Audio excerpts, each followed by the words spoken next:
మహిళ అంటే మనం గుర్తించుకోవాల్సింది అమ్మ.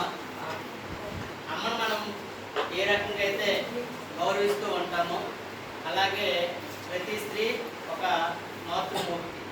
అంటే మాతృత్వానికి మరో పేరే తల్లి. మరి ఆ తల్లి ఎవరంటే స్త్రీ. కాబట్టి స్త్రీ లేకపోతే జననం అనేది లేదు. కాబట్టి స్త్రీని ఆదిశక్తిగా మనం ప్రతిరోజు ఆరాధిస్తూ ఉంటుంటాం. స్త్రీ యొక్క గొప్పతనానికి వస్తే స్త్రీ అనేది జగత్కే మూలం. స్త్రీ అనేది జగత్ మూలం. కాబట్టి అనునిత్యము స్త్రీలు ఆరాధింపబడాలి, పూజింపబడాలి.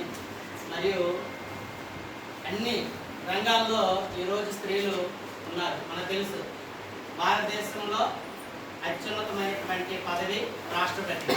ఆ రాష్ట్రపతి పదవిని అధిరోహించినటువంటి వారు ద్రౌపది ముర్ము ఒక స్త్రీ. అంటే స్త్రీలు నేడు అన్ని రంగాల్లో ముందంజలో ఉన్నారు.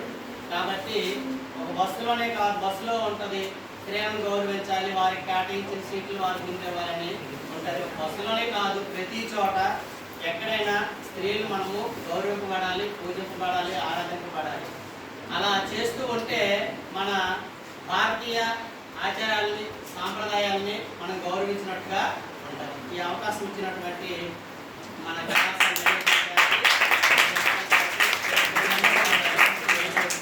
అలాగే ఈ కార్యక్రమాన్ని ఉద్దేశించి మన ప్రిన్సిపల్ సారు మీకు కూడా విషెస్ తెలియజేస్తూ కొన్ని విషయాలు తెలియజేస్తారని కోరుకుంటున్నాను.